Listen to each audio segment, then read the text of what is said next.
So thank you very much, Dr. Animesh Prakash. Respected Professor Nawang Samtenji, Professor Charles Willman, Professor G. Somratne, Professor Mahesh Devkarji, and Professor K.T.S. Rao.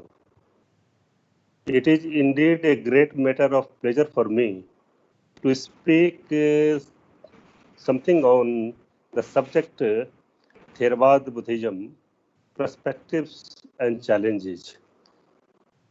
I will speak on the topic Theravada Abhidhamma, some issues related with the method of interpretation. Before going to come to my own topic, I will discuss that what is Theravada, what is Abhidhamma, and what is Theravada Abhidhamma as well as Theravada Buddhism. Then later on, I will discuss that there are what are the some issues related with the method of interpretations of some technical terms related with Theravada Abhidhamma. And then I will discuss along with all these issues that what are the some challenges as well as prospects in Theravada Abhidham as well as Theravada Buddhism also. As we know that the term Theravada, it means the doctrine of elders. And it is also said that Theravada is the earliest doctrine among all the sects of the Buddhism. As we know that in the first Buddhist council after the Mahaparinibbana of the Buddha, all the teachings of the Buddha were rehearsed and they were compiled in oral traditions. And all the 500 elders or arhatas who took participated in this council, they are also called as Theria. That is why this council is also called as Theria or Therika. In the second Buddhist council also, again, all the teachings of the Buddha were rehearsed and compiled.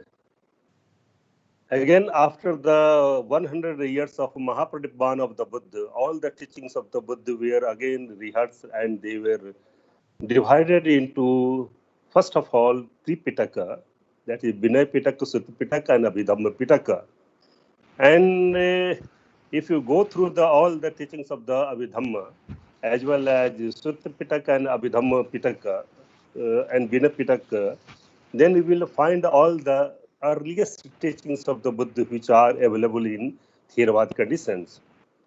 So related with the Theravada, there are three terms which have been propounded by our Oliver M.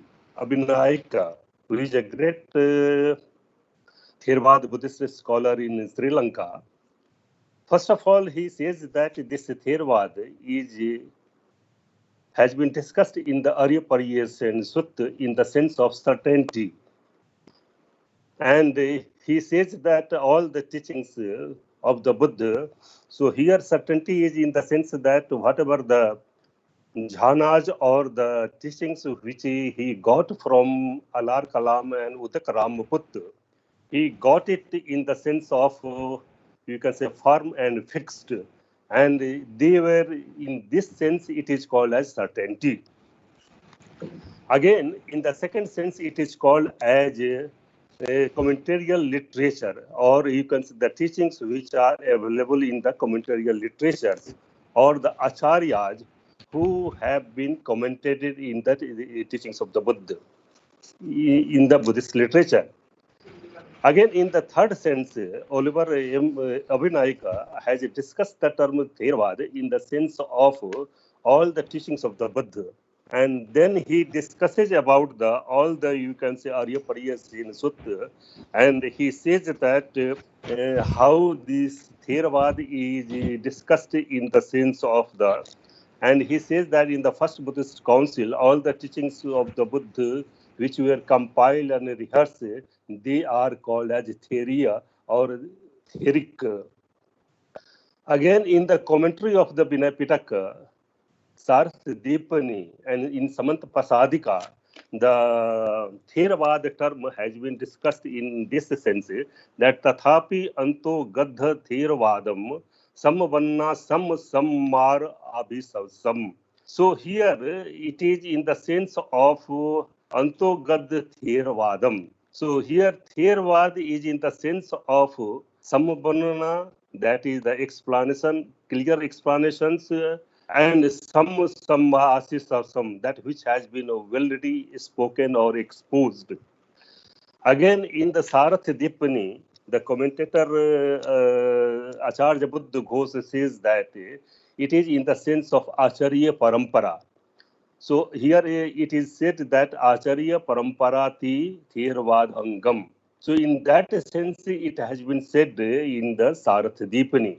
Again, in the Deepavans and Mahavans, the term Theravada has been discussed in the sense of, and it is said that Eko va Theravado, so Adi Vasasate Ahu, that here Theravada in the sense of the firm, fixed and established, that whatever it has been compiled in the third Buddhist council or second Buddhist council or in the first Buddhist council, they are very firm, they have been undivided, and they have been very much original teachings of the Buddha. So in that sense, Theravada is considered as a original teachings of the Buddha. In modern world or in modern Buddhism, the term Theravada was first of all coined by George Turner in 1836. But it was in the sense of the whole teachings of the Buddha. But again in 1893, when in the first World Parliament of Religions, this Theravada was also not used by Anagarika Dharmapala. So whenever Anagarika Dharmapal addressed to the assembly at that time, he addressed to all the Buddhists of the world. But Anand Metteya and one bhikkhu from Thailand, they addressed as a Theravada. So here Theravada considered as a teachings which are available in the Pali language and literatures. So these are the Theravada considered. But in the text of Sarath Dipani and others commentaries, so Theravada has been interpreted in the four interrelated phenomena. They are, first of all, a set of teachings that constitutes the philosophical core of the Theravada. Second, that a corpus of literature that contains these teachings. Third, that a tradition of interpretation of those teachings. And fourth, a form of practice based on, even not based on, such teachings. So these are some of the things which have been discussed related with the Theravada. Now I will come to the term Abhidhamma. As we know that this Abhidhamma has been commented by Acharya Buddha Ghosh as excellent, profound teachings, the teachings which are philosophical, which are preponderant, and they are excellent. They are called as Abhidhamma. Dhamma tirek dhamma vises athena abhidhammo, that which are more excellent, more preponderant, and which are more profound in the sense of teachings of the Buddha, they are called as Abhidhamma. Regarding the term Abhidhamma, Buddha Ghosh says that Yam Yath Buddhimanto Salakhana Pujita Parichinna Buddhadhikacha Dhamma Abhidhammo Teen Akhato. That the teachings which are more elevated, Buddhimanto, that which are associated with the characteristics which are most respected or reverend, those which are more differentiated or distinguished related with the mind and matter, and Buddhadhikacha Dhamma, which have been told more than the teachings available in the Vinaya or Sutta, they are called as Abhidhamma. So here there are three attributes for explaining the term Abhidhamma, that is the Paramatha Desana, Jatha Dhamma Sasanam, and Nama Rupa Paricheda. So first of all, that there are Abhidhamma is the Paramatha Desana, that it discusses about the four reals, Chitta, Chetsik, Rupa, and Nibbana, consciousness, psychic factors, a material quality, and a state of eternal bliss. Again, Abhidham exposes that the things which as really they appear, Jatha Dhamma Sasanam, and it distinguishes or it makes distinctions between the mind and matter, Nam and Rupa. In that sense, it is called as Nam Rupa Paricheda.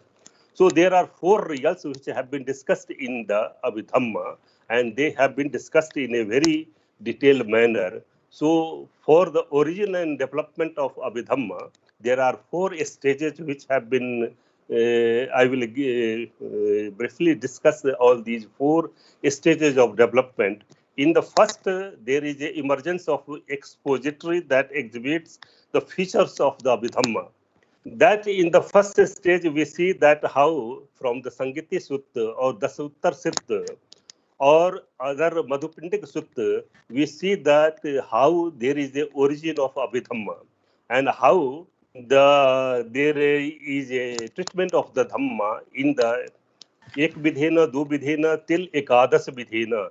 So all the treatment of the Dhammas, they have been treated there, or states they have been discussed there. So from the Suttar Sutta or Madhupindaka Sutta or from the some other Mahakachana Sutta also we see that how there is the origin of development. Some of the scholars are of the opinion that Bodhipakkhya Dhamma, which have been enumerated in the Mahaparinibbana Sutta also, they are also considered as a base of a rising of Abhidhamma also. Again, it is said, and some of the scholars are also of opinion that foremost disciples like Sariputta and others who are very much close to our Tathagata Buddha, they were responsible for origin of the Abhidhamma. Again, it is that if you see the text Patisambhidamagga of the Khudak Nikaya, we see that the treatment of the Dhammas which are available there, they are having close resemblance with the nature of Abhidhamma also. But Patisambhidamagga has been treated as one of the 15 texts of Khudak Nikaya. So this is the first stage that how there is a origin of Abhidhamma. In the second stage, we see that there are 7 texts of Abhidhamma Pitaka, Dhammasangani, Vibhanga Dhatu Katha, Pugalpayati, Kathavathu, Yamak, and Patthana. So these 7 texts were compiled together, and this is the second stage of the development of Abhidhamma. And all these 7 texts were classified, first of all, in the Third Buddhist Council. And again, in the third stage, we see that there are commentaries commented by Acharya Buddha Ghosa, Buddhadatta, Dhammapal, and others. So all the texts were commented by, and this is the third stage, how that text were commented. In the 4 stages, we are having the manuals of Abhidhamma, technically called as Lethan. There are 9 texts under this Lethan, like Abhidhamma Nam Rupa Pariched, Sach Sankepa, Abhidhammat Sangaho, Mohvichedani. So these are the 9 texts which were composed by later acharyas, or you can say tikakars. They are classified as manuals or essence of the Abhidhamma. Again, we find that some of the tikas were also commented on the 9 manuals, like Abhidhammat Vikasani, which was written on the text Abhidhamma Avatar, written by Acharya Buddhadatta. So this was also commented by Acharya Sumangala, and it is classed as a Abhidhammat Vikasani. So we see the developments are, there are 4 stages. Later on, we are also having that there is a tradition of Abhidhamma in Myanmar, and still the text of Abhidhamma are being composed by acharyas like Lady Syado. He has also composed some of the texts related with the Abhidhamma, like Paramath Deepini, Anudipini, and other Vipassana Deepini, Patthanu Des Deepini. So these are later, you can say, in the modern world of our Theravada Abhidhamma. So these are the development of that how there is a historical growth of the Abhidhamma. So now we are coming that there are two layers of Abhidhamma thought. That first is called as early Buddhism, which is mainly called as based upon the materials available in the Vinaya Pitaka and Sutta Pitaka. The second is called as you can say Theravada Buddhism. So Theravada Buddhism is all the materials or the you can say researches which have been done mainly based upon the Vinaya Pitaka, Sutta Pitaka, as well as in Abhidhamma, text, commentaries, and the manuals. This is called as Theravada, Theravada Buddhism and Theravada Abhidhamma. So this is the related with the Theravada Abhidhamma. Now I will come to the some of the things that how there are methods of interpretations in our Abhidhamma, that how the terms are being interpreted by our great commentator or acharyas in our commentary or the text. First of all, the term interpretation has been given by Market Kone in the dictionary, Pali English dictionary, as a Atkatha. So in Atkatha has been defined as Vakya Katha Prabandham, that when there is a management of the statements available in the text, this is called as Arthakatha or Atkatha. In Pali, Atkatha, we are also having the commentary, like in the Vedic Atkatha or something. But here in the Pali term, Atkatha is mainly in the sense of to interpret the technical terms which have been uttered by the Buddha available in the Vinaya Pitaka and Sutta Pitaka. So that term, there are so many terms which are related with the that is the interpretations, and they are mainly the other terms like the Vithar or Pad Sammanana or Ath Sammanana or Sambanana. So these are some of the terms which are related with the interpretations. So here interpretations are in the sense of explanations. So here Artha is applied term for the explanations of the technical terms or the meanings of the words which have come in the suttas. Again, the technique, another term is a Pad Varnana, that is the enumeration of the terms which have been rendered, and it is in the sense of the broad category. So nevertheless, this Artha Sammanana, there is another term. It stands for the detailed explanation than the Pad Varnana, since the sum especially means the better or in the sense of good. But coming to the text Neti Pakarana, the term, there is a term which discusses about the interpretation that is called as Pariyatti. Pariyatti is made up of Padi plus Esa plus Ti. Here it is in the sense of systematic search and systematic investigation. So in that sense, is Pariyatti has been discussed. In some of the text like Vibhanga, there is a term of Vibhanga. It has been defined as Vibhajan Arthena Vibhangam, that it is in the sense of making divisions or dividing the terms in so many divisions or khandas.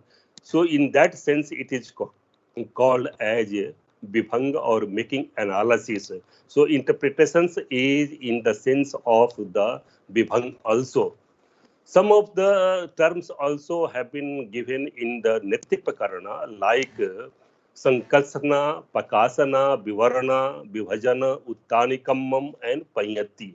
These are some of the terms which are related with the interpretations of the term in the Nityapakarana. So here Nityapakarana also provides a very elaborate system of guidelines, Naya, root terms, that is the mool, and exegetical categories. And there is a itemized list of the 16 haras also. So under the 16 haras, all the interpretations of the terms have been discussed in a very and the Nityapakarana is the only text through which one can understand that how the terms can be defined or how terms can be understood in a better sense, that how in what sense Buddha spoke to the common people at that time. So here the mixed, as we know that the Acharya Buddha Ghosh and other acharyas have made a very clear cut theory related with the understanding of the terms, that is the Lakhana, Rasa, Pachupatthana, and Padatthana. These are the four terms which have been applied by Acharya Buddha Ghosh for making enumeration or understanding of the technical terms which have come in the suttas available in the Sutta Pitaka or in Vinay Pitaka. So these are some of the things, but the last two ones, that is the Pachupatthana and Padatthana, they are in the sense of cause and conditions or cause or effect. So these have been given in the sense, and the monks interpreted all these terms using the language of the verbal signs of the regional language. In the Chulvag, we also find that Buddha also said that Saka Nirutiya Buddhavachanam Parya Punitum. So in here, monks have interpreted in their own languages. So in that sense, it has been said here. But in Nityapakarana, Mahakachayana has discussed in the sense of the in the two sense. First of all, to know the phrasing, Vyanjana, or a structure of the, you can say, sentence. And in the second sense, it is said that the meaning of the technical terms in the sense of the systematic search or systematic investigations. So here, what is the relation between teacher and taught? Through that, we can understand that what is the Vyanjana and what is the Artha, the technical term of the technical terms. So in that sense, we can understand the things in a very broader perspective. But coming to the method of Pugal Payati, we are also having three terms, Paya, Pana, Pakasana, and you can say Dasana. These are the three terms which are related with the interpretations of the terms. So here, Paya, Pana is in the sense of preaching, Dasana is in the sense of pointing, and Pakasana is in the sense of explaining. So these are the three terms which have been said in the text Nati Pugal Panyati. Again, in the text Patthana Pakarana, it has been said that Vibhajana Thena Pathanam, that the Dhammas which have been divided into many parts or in many Kusala Abhyakata Dhammas, in so many Nay or divisions, in subdivisions, then it is called as, in that sense, it is called as. But these are the some of the terms which have been discussed in the text of Abhidhammic text. Now I will come to the some of the methods which have been that how we have to understand the teachings of the Buddha in the better way. In the book Buddhism, written by Trevor Lung, there are two approaches of the Buddhist study. The first is literalist method, and second is called as historical method. The first is called as literalist method, in which it is said that it is to treat the religious text as extending beyond space and time. Again, the sayings of the Buddha are regarded as propositions to be understood as literary without any necessary reference to the context in which they were spoken. Again, in the second method, that is called as historical method, the teachings of the Buddha is related to the historical situation in which it has been delivered. So far, it is possible to reconstruct and understand that situation. Again, Professor Richard F. Gomrich, in the text How Buddhism Began, he has discussed about the historical method, and he says that historical method is in the sense of context of in which crucial understanding the teachings of the Buddha and applies this method to understand Buddhism. He believes that historical approach provides a way to understand the basic teachings of the Buddha as dependently arisen or responses to the main teachings of the Upanishadic traditions and other Indian traditions, in particular the teachings of the Brihadaranyaka Upanishad. So these are mainly two methods which are written by our modern scholars related with how we have to interpret the teachings of the Buddha in a better way. Coming to Abhidhamma traditions, there are three terms: Uddesha, Niddesh, and Pratiniddesh. With Uddesha is called a general statement of the terms. Niddesh is the explanation of the terms based upon the teachings of the Buddha. And Pratiniddesh is a term which has been defined in the sense of that how you are reconstruct the teachings of the Buddha based upon the commentarial literatures or manuals written by acharyas. So these are the three methods which have been discussed in our text of the Abhidhamma Pitaka. So these are the but according to Nitya the which is supposed to be best ideal text to interpret the teachings of the Buddha.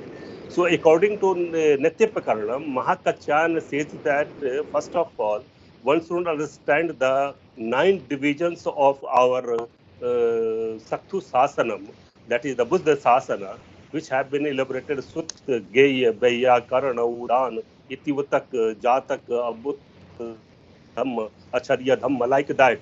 So one has to understand in that way. It is only on the basis of the, you can say, literary method, not on the content or you can say the materials which are available in that. The literary style which are available in the suttas or in the Vinay Pitaka or in the Sut Pitaka or Abhidhamma Pitaka, one has to classify on the basis of the Namang Satthu Sasanam. So in that way, one can understand the teachings of the Buddha in the very way. But Mahakacchan, for understanding the teachings of the Buddha, he gives the 16 haras, like Desana har, Vichai har, Yutti har, Padarthan har, Lakhan har, Chatubid har, Avatta har, Parivattan har, Bevachan har, Payati har, Parivattan har, and then Vivachan har, Payati har, Uttaran har, Sodhan har, Adithan har, Parikhar har, and Samarupan har. So these are the 16 methods through which teachings of the Buddha can be understood. In the first, just for making interpretations, that Desana har. Here, Desana har is in the sense of the method of the popular discourses of the Buddha. So here, Mahakachan says that one has to understand the teachings of the Buddha. In the sense, there are 5 points which he has given. what is to be taught, how is the meaning to be constructed, and third is how the teachings variously presented and how they are arranged in the phases. Fourth is the for whom the teaching is intended, and the fifth is the successive wave of attaining Nibbana. So these are the five things which have been given. Again, I am not going to discuss the detail because I have to discuss some of the more things in very different subsections. So here, the meaning of the doctrine is to be understood in that how can be meaning of the terms can be understood. That is Sankasana is in the sense of explaining of the terms. Pakasana, that how you have to display the words in a better mood. Vivaran, that is the divulging of the technical terms. Vibhajan, that is the making analysis. Here, Vibhajan is a analysis. In the Vibhanga second book of Abhidhamma Pitaka, we find that there are three Bhajaniya, the Sutanta Bhajaniya, Abhidhamma Bhajaniya, and Pahiyapuchaka. So here, a person who is desirous to understand the teachings of the Buddha, first he has to understand the teachings of the Buddha accordingly as available in the text Suttas or Sutta Pitaka, or one has to understand the text in Abhidhamma way, that is the Abhidhamma Bhajaniya. I will give just an example that how a term Khanda has been discussed in the Vibhanga. First of all, there is a discussion about the Rupa Khanda. So under the Sutanta Bhajaniya, Rupa Khanda has been defined as Yam Kinchi Rupam Atitanagat Pajpannam Va Jhattam Va Bahidda Va Olarikam Va Sukhumam Va Hirnam Va Panitam Va Tad Ekam Avisomhitva Idam Buchyatis Rupam. But coming to Abhidhamma Bhajaniya, the term Rup Khanda has been defined as on the basis of the Rupa Khanda of Dhammasangani, that Chattaro cha Mahabhuta Chatunnam cha Mahabhutanam Upadai idam Buchyati Sabbam Rupam. So here, this is the Abhidhammic way. So one has, before coming to understanding the teachings of the Buddha available in the Abhidhamma, one has to see the method of the suttas, that how it has been interpreted in the suttas also. Then we can correlate the things in that sense, and this is called as Vibhajan Athena Vibhangam. So again, it is in next is called as Uttanikamam and Panyati, that how you are going to make a explanation of the terms. Now, I will discuss some of the points related with the challenges and prospects related with the Theravada Buddhism. So, some of the things which in course of my study and in course of my research also, some of the things I have noted down, that how things have been arisen in related with the Theravada Buddhism. The first is the problem which are coming just as in the sense of challenge of the Theravada Buddhism, that questioning about the authenticity of the Pali Canon, from where the Pali Canon came, and from where what was the main source through which our teachings of the Buddha came in literary form. Nobody, as we know that through Mahendra Sangmitra, the teachings of the Buddha went to Sri Lanka in oral traditions, and during the time of Bhattagamani Abhay in 1st century AD, all the teachings of the Buddha were written down. So, but what was the main source from where it has been? There is a history again that how the text came into existence.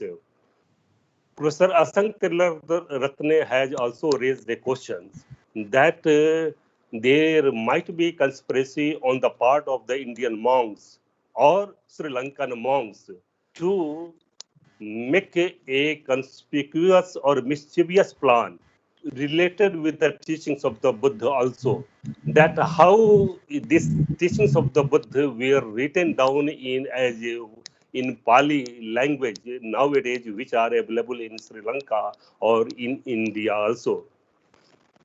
Professor DJ Kalupahana in Buddhist philosophy, he has when he is discussing in the chapter of rational psychology, he says that Acharya Buddha Ghosh went to Sri Lanka in 5th century AD, and he says that Acharya Buddha Ghosh translated all the teachings of the Buddha as well as commentaries available in Sinhalese language from to Magadhi language. But he raised a questions in that chapter also. What happened to the original manuscripts? Original manuscripts disappeared immediately after the written down in Magadhi from the Sinhalese language. So there is a questions or challenge before our Theravada Buddhist scholars that we have to find out what was the main source from which the teachings of the Buddha were written down, from which source to Singhali, from Singhali to Magadhi. How much Acharya Buddha Ghosh was faithful in translating all these texts from Sinhalese to Magadhi. This is a question before, and this is a big challenge before the Theravada Buddhist scholars also. We must ponder about it also, that there is a mischievous plans on the part of Indian monks as well as Sri Lankan's monks to make a history that how this again we that based upon the Sutta Dhamma, Abhidhamma was developed, and based upon the Vinay, Abhivinay was also developed. Also, this Abhivinay term was not gained so much popularity as Abhidhamma.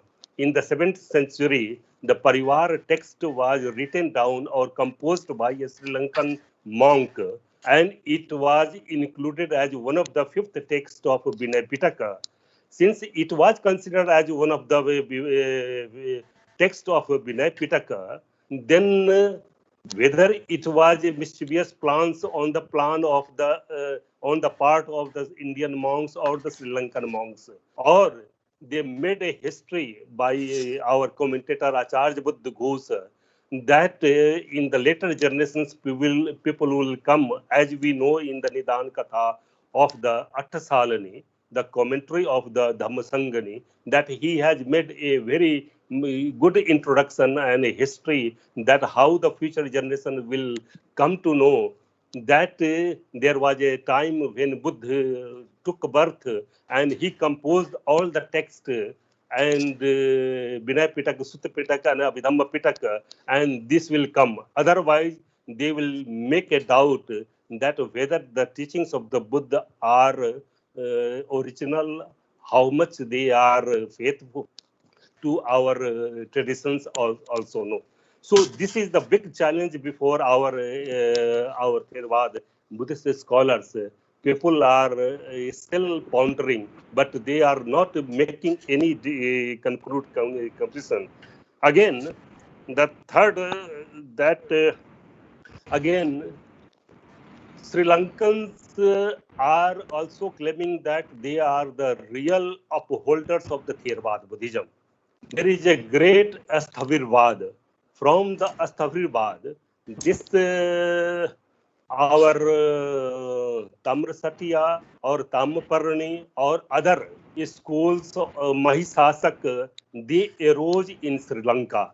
Again, but Sri Lankans are very much silent on the point that from what was the main source from where the texts were composed, and they do not consider themselves as a part of the greater Asthavirvad of our Jammu Dweep or India. They claim themselves that their Asthavirvad is pristine or they are very much pure and from And even they claim that the teachings of the Buddha, which are available in India, the original Theravada, they have been brought up by Acharya Buddha Ghosh or other acharyas from Sri Lanka to India. So this is a big challenge or big, you can say, prospect for the young research scholars to ponder over the research that how the things have went there from main Asthavirvad of our Jammu Dweep Bharat to Sri Lanka and from Sri Lanka to our India, the present you can say. So here some of the more points I will discuss related. There is another hypothesis. Professor D.J. Kalupahana in the Buddhist philosophy, he has also given that there were some ideas which were prevalent at the time of Acharya Buddha Ghosh in India, like momentariness, bhavanga, that is the passive state of minds, or hadavattu. These were three terms which were prevalent at that time. And Acharya Buddha Ghosh was successful in introducing these three Chanavada, Bhavanga, or that Hadaivattu. These three concepts in the teachings of the Asthavirvad of Sri Lanka or Tamaparani or Mahabihar Vasin. So Acharya Buddha Ghosh, that parampara which came, it is called as Anuradhapur Mahavihar. So he was very much successful in introducing these three terms in our Anuradhapur Mahavihar parampara.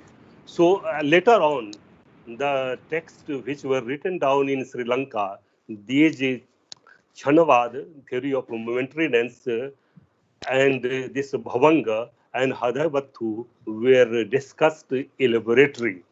So now this is a challenge and a prospect for the young scholars related with who are working on this Bhavanga Vigyan or Hadavattu or theory of momentariness that from Chitvithi or Vithi Chit, how these terms were developed, because in our suttas or in Vinay text, we do not find a very detailed elaborations. But later on, after Acharya Buddha Ghosh, these three terms were hotly debated and discussed in Sri Lanka and in Myanmar or in India also. So this was the hypothesis written by Professor D.J. Kalupahana. So I also put before our young scholars to ponder over these three terms and to make analysis of the terms, that how these three terms originally were from, you can say, India, and they are also available in the Suttas also. The last one point what I would like to discuss, that some of the points which are or philosophical concepts which are available in the text like suttas, but later on in the commentaries, nowadays in the manuals also written by Acharya Lady Sayadaw and others, these philosophical concepts are being interpreted in more liberal way or in more moderate way. Like whenever we are talking about Kammavad, that it is said that whosoever does a moral action, he gets the retribution of the good action also. And in the same way, one who does the immoral action, he gets the retribution of or resultant of the immoral actions also. But in the Lady Sayadaw, in Anudipani and Paramatha Dipani, he discusses in another way. Acharya Buddha Ghosh also in the Visuddhi Magga, he discusses about the death of the Asoka. And he says that at the time of the death, Asoka, was in the remembering of the good merits of what he has done. So whatever immoral actions he has done in becoming a Buddhist, as we know that he has killed so many persons, and he was supposed to go to the hell or Niraya. But at the time of the death, when he was remembering the good actions, what he has done in establishing the stupas or making the charitable things related with the propagation of the Dhamma in other, you can say, countries, he got the merits or retribution in a, you can say, good sense, and he went to the Swarga or Sagaloka.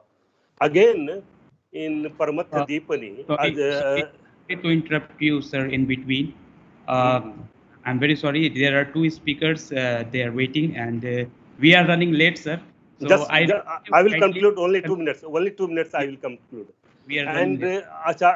regarding the Duttagamani, Lady Sayadaw also says in the Paramath Dipani that Duttagamani, and at the time of the death, he was also remembering some good actions, resultant or retribution of the good actions, and then he went. So, see the later Abhidhammic text, how the concepts, how the philosophical concepts which are available in the suttas, they were given in a very moderate way, or in a very, you can say, elaborate, you can say, liberal way. So this is the, so I would like to thank very much. I wanted to discuss in a very brief manner related with the Bhavang Vigyan, the relation between the Alaya Vigyan as well as Haday Battu. But because of lack of time, I will escape these two concepts. So thank you very much, Dr. Animesh Prakash, giving me an opportunity to speak something related with the Theravada Vidhamma. And I am very much thankful to the Professor Nomang Samtenji, Vice Chancellor CIHTS. Thank you very much, Animesh.